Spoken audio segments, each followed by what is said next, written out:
Salut les gens, bienvenue sur la Vox Populi. Le mois d'août venant de débuter, je vous présente un zap des sorties jeux vidéo prévues pour ce mois-ci.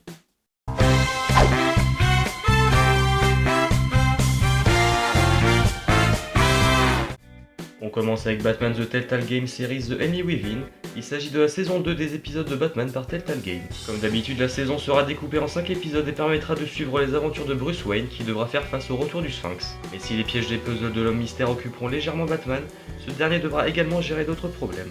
Entre un Joker qui devient de plus en plus fou et un nouvel agent fédéral aux méthodes musclées, le justicier masqué aura fort à faire pour s'en sortir. Pour cette nouvelle saison, les joueurs vont pouvoir découvrir la fonction de crowdplay qui permet à leurs amis de partir à l'aventure à leur côté, en aidant à choisir les actions réalisées par Batman. Pour en profiter, il suffira d'utiliser un smartphone ou une tablette avec internet. Les joueurs pourront apporter leur choix fait dans le premier jeu afin de profiter d'une histoire personnalisée. Le premier épisode de la saison nommé Enigma sera disponible dès le 8 août 2017 sur PS4, Xbox One et PC.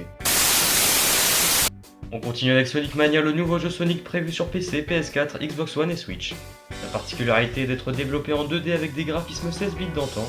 D'après tous ceux qui ont pu jouer au jeu, c'est l'épisode qui permettra à la mascotte de Sega de retrouver sa dignité après des années de titres médiocres.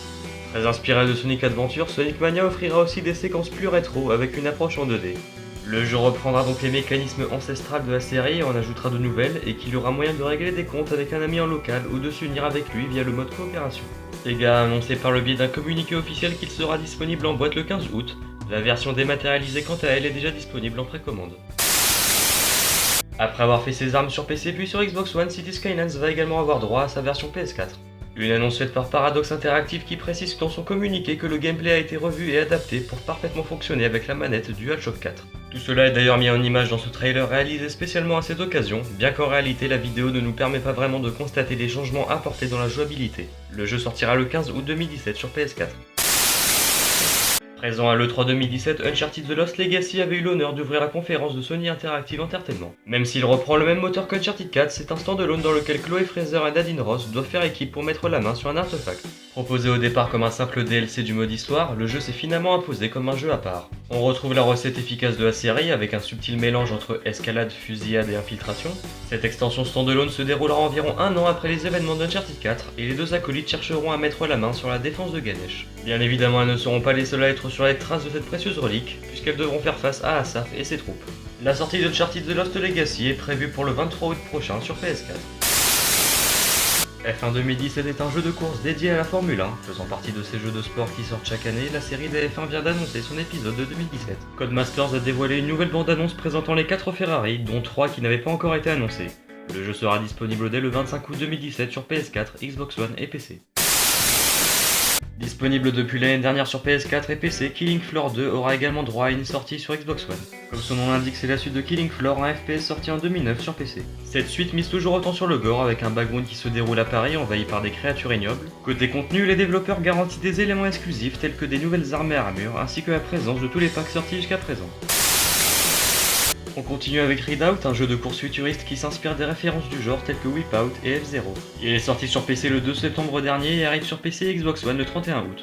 Côté contenu, on nous promet 25 circuits répartis sur 5 environnements différents, 6 écuries ainsi qu'une douzaine de power-up pour améliorer l'adhérence du véhicule, gratter un turbo ou encore bénéficier d'un bouclier. En ce qui concerne les modes de jeu, on n'oubliera pas de signaler la présence d'un mode carrière et du multijoueur en ligne afin d'organiser des parties pouvant accueillir jusqu'à 12 pilotes. Le jeu est également attendu sur Nintendo Switch.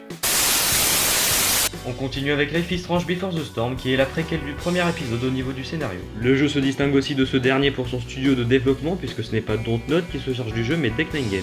Trop occupés sur Vampire, les développeurs français ont donc fait confiance au créateur de Pain pour nous raconter l'histoire de Chloé. Les événements de Before the Storm se déroulent 3 ans avant ceux du premier Life is Strange, ce qui signifie que Rachel n'est pas encore portée disparue. C'est d'ailleurs l'occasion de faire connaissance avec elle et de mieux comprendre les relations qui lient les deux jeunes adolescentes. La sortie de Life is Strange Before the Storm est prévue pour le 31 août 2017 sur PC, PS4 et Xbox One, et il s'agira du premier épisode sur les 3 qui sont prévus. Annoncé quelques semaines avant le 3 2017, Last Day of June est le nouveau jeu des studios Ovo Sonico. Il s'agit d'un jeu d'aventure cinématographique dans lequel devront résoudre des énigmes pour remonter le temps. Mais s'il y a bien une chose à retenir de Last Day of June, c'est son envie de faire passer des émotions avec une histoire d'un couple brisé après un accident de voiture. Notre héros, se sentant coupable de la mort de sa bien-aimée, va tout faire pour tenter de la faire revenir, quitte à jouer avec le temps. La sortie du jeu est attendue pour le 31 août prochain sur PC et PS4.